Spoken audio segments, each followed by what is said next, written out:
Hello everyone. In this session, I am going to explain another important problems on fire insurance claim, which is related to Karnataka University, Dharwad.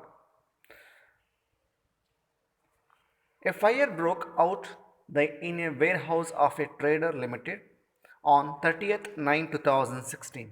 The company desired to file a claim with an insurance company for loss of stock and gives you the following information to enable you to prepare a statement of showing the amount to be claimed. Number 1, the lost accounts of the companies were prepared on 31st 12 2015. Number 2, sundry debtors on 31st 12 2015, rupees 80,000. Number 3, sundry debtors on 30th 9 2016, rupees 60,000.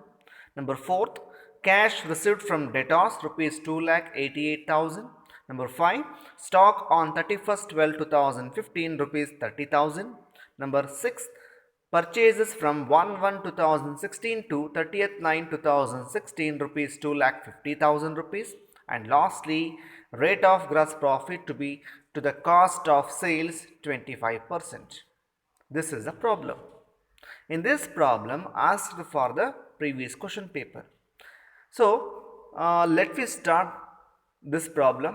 Before that, so here, how many accounts are prepared? Like normally trading account and memorandum of trading account. But in this cases, trading account is not preparations of this problem, because only the memorandum of account is prepared, and as well as the debtors account are to be prepared. So ನಾವಿಲ್ಲಿ ಇಂದಿನ ಪ್ರಾಬ್ಲಮ್ನಲ್ಲಿ ನಾವು trading account ಮತ್ತು memorandum of trading account ಮಾಡ್ತಾ ಇದ್ವಿ. ಯಾಕೆ ಅಂತಂದರೆ ಅಲ್ಲಿ purchases sales ಎಲ್ಲವೂ ಕೂಡ ಸ್ಟೇಟ್ ಮಾಡ್ತಾ ಇದೆ ಅಂತಂದರೆ 2 ವರ್ಷ ಕೊಡ್ತಾ ಇದ್ದ. ಬಟ್ ಈ ಸರಿ ಏನಾಗಿದೆ ಅಂತಂದರೆ ಇಲ್ಲಿ ನಮಗೆ ಸೇಲ್ಸ್ ವ್ಯಾಲ್ಯೂಸ್ ಮಿಸ್ ಆಗಿದೆ. ಸೇಲ್ಸ್ ವ್ಯಾಲ್ಯೂಸ್ ಮಿಸ್ ಆಗಿದೆ ಅಂತಂದರೆ debtors opening balance, debtors closing balance, cash received from debtors, ಇದೆಲ್ಲ ಇನ್ಫಾರ್ಮೇಷನ್ ಅಂದರೆ this information given to preparations of debtors account. So debtors account ಮಾಡುವಂಥ ಎಲ್ಲ ಅಂಶಗಳನ್ನು ಕೊಟ್ಟಿದ್ದಾನೆ. ಹಾಗಾಗಿ ನಾವಿಲ್ಲಿ ಫಸ್ಟು ಡೆಟಾಸ್ ಅಕೌಂಟನ್ನು ಮಾಡಿಕೊಂಡು ಈ ಡೆಟಾಸ್ ಅಕೌಂಟ್ಸಲ್ಲಿ ಕ್ರೆಡಿಟ್ ಸೇಲ್ಸನ್ನು ಮಾಡಿಕೊಂಡಾಗ ನಮಗೆ ಸೇಲ್ಸ್ ಸಿಗುತ್ತೆ ವ್ಯಾಲ್ಯೂ. ಆ ಸೇಲ್ಸನ್ನು ಕಂಡಿಡ್ಕೊಂಡು ನಾವು ಮೆಮೊರಂಡಮ್ ಆಫ್ ಟ್ರೇಡಿಂಗ್ ಅಕೌಂಟನ್ನು ಮಾಡೋಣ. ಆಯಿತಾ? ಸೊ ಹಾಗಾಗಿ this is one of the previous question paper, is a very important for the examinations. So let we do. So in the books of traders, ascertain the credit sales, that is total debtors account, is a period from 1/1/2016 to 17/10/2016. Okay, so preparations of debtors account, like particulars column, amount column, particular column, next to amount column. Okay, so debtors account alli the first step, opening balance with always two side. Debtors ಅಕೌಂಟಲ್ಲಿ first ಏನು ಮಾಡ್ಕೊಳ್ತಾರೆ ಅಂತಂದರೆ to ಸೈಡ್ನಲ್ಲಿ always opening balance ಬರುತ್ತೆ. To balance brought down rupees 80,000.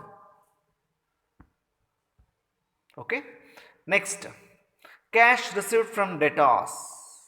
Cash received from debtors ನೋಡಿ ಇಲ್ಲಿದೆ, rupees 2,88,000 rupees. ಈ 2,88,000ನ ಬೈ ಕ್ಯಾಶ್ ರಿಸೀವ್ಡ್ ಅಥವಾ ಕ್ಯಾಶ್ ರಿಸೀವ್ಡ್ ಫ್ರಮ್ ಡೆಟಾಸ್ ಅಂತ ಹಾಕೊಂಡು 2,88,000 rupeesನ ಹಾಕೋಣ. ನೆಕ್ಸ್ಟು ಇನ್ಯಾವುದು ಕೂಡ ಇಲ್ಲ, ಬ್ಯಾಡ್ ಡೆಪ್ಟ್ ಕೊಟ್ಟಿಲ್ಲ, ಸೇಲ್ಸ್ ರಿಟರ್ನ್ಸ್ ಕೊಟ್ಟಿಲ್ಲ, ಬಿಲ್ಸ್ ರಿಸೀವಬಲ್ ಡಿಸರ್ನರ್ಡ್ ಕೊಟ್ಟಿಲ್ಲ, ಇನ್ಯಾವುದು ಕೂಡ ಇಲ್ಲ. So finally sundry debtors 30th 9 2016 closing balance ಇದೆ. ಆ ಕ್ಲೋಸಿಂಗ್ ಬ್ಯಾಲೆನ್ಸನ್ನು by balance carried down rupees 60,000 rupees ಅಂತ ಹಾಕ್ಕೊಂಡು ಬರ್ಕೊಳ್ಳಿ ಇಲ್ಲಿ. ಸೊ ಫೈನಲಿ ಸೊ ಕ್ಲೋಸನ್ನು ಮಾಡೋಣ ಅಕೌಂಟ್ಸನ್ನು. ಸೊ ಬೈ ಸೈಡ್ನಲ್ಲಿ ನೋಡಿ 3,48,000 rupees ಇದೆ, ಮತ್ತು ಈ ಸೈಡಲ್ಲಿ ಟು ಬ್ಯಾಲೆನ್ಸ್ ಬ್ರಾಟ್ ಡೌನ್ 80,000 rupeesನ್ನು ಡಿಡಕ್ಟ್ ಮಾಡ್ಕೊಳ್ಳಿ.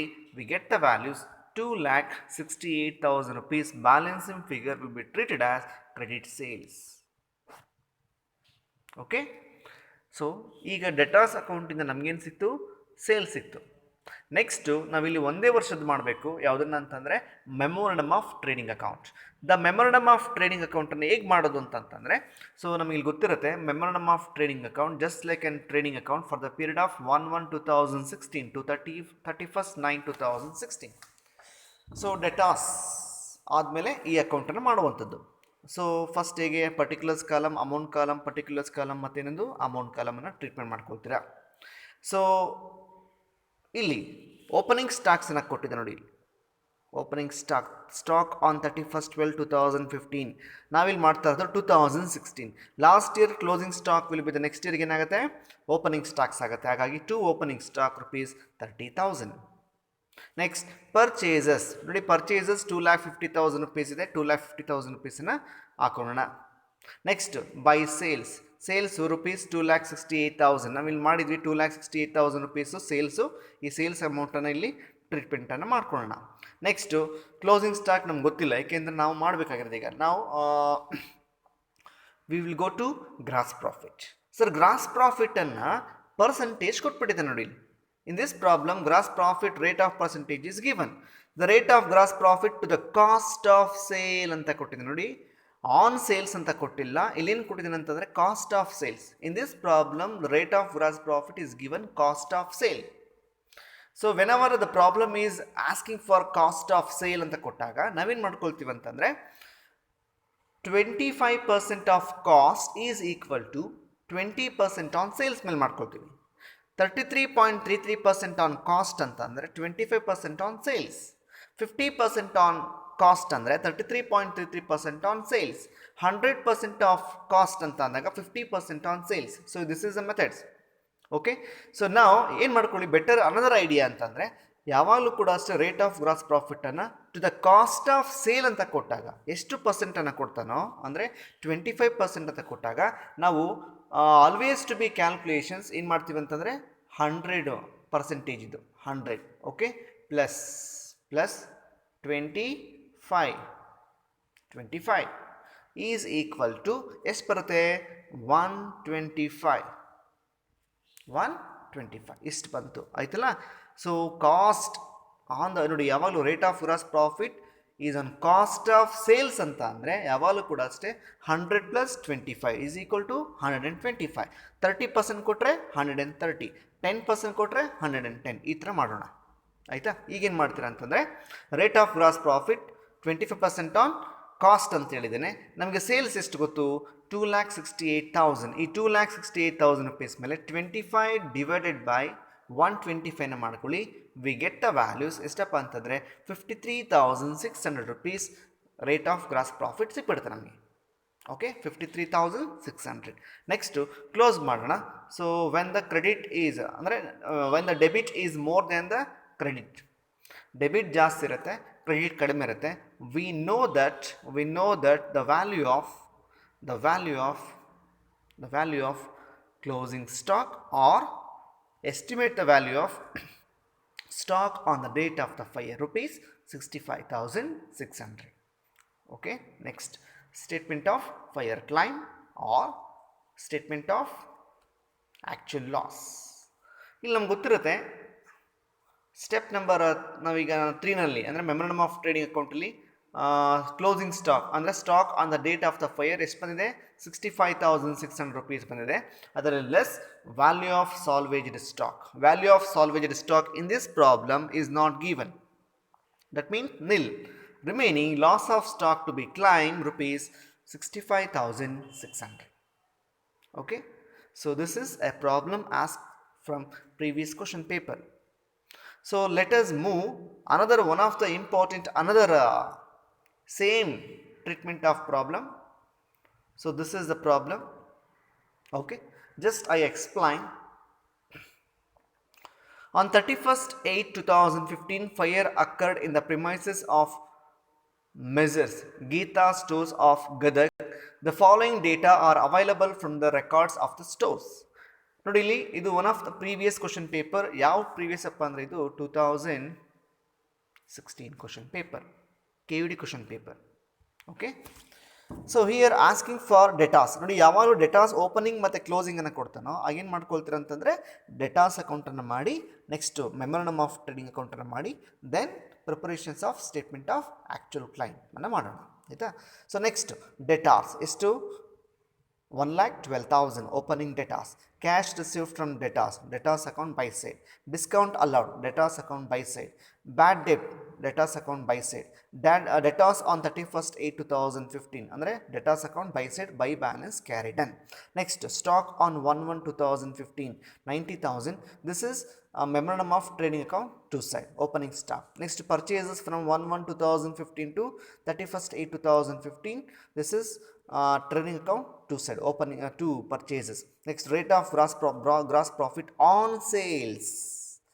ಈಗೇನು ಮಾಡ್ತೀರಾ ಅಂತಂದರೆ ಆನ್ ಸೇಲ್ಸ್ ಅಂತ ಕೊಟ್ಟಿದ್ದಾನೆ 25% ಅಂದರೆ ಗ್ರಾಸ್ ಪ್ರಾಫಿಟ್ ಮಾಡ್ಬೇಕಾದ್ರೆ ಡಿವೈಡೆಡ್ ಬೈ 100 rupees ಅಂತ ಮಾಡ್ಕೋಬೇಕಂದ್ರೆ 100%. ಓಕೆ, ಅದೇ rate of gross profit on sales ಅಂತ ಕೊಟ್ಟರೆ 25 ಡಿವೈಡೆಡ್ ಬೈ 125 ಮಾಡ್ಕೋಬೇಕಿತ್ತು. ನೋಡಿ ಇಲ್ಲಿ ವ್ಯತ್ಯಾಸ ನೋಡ್ಕೊಳ್ಳಿ.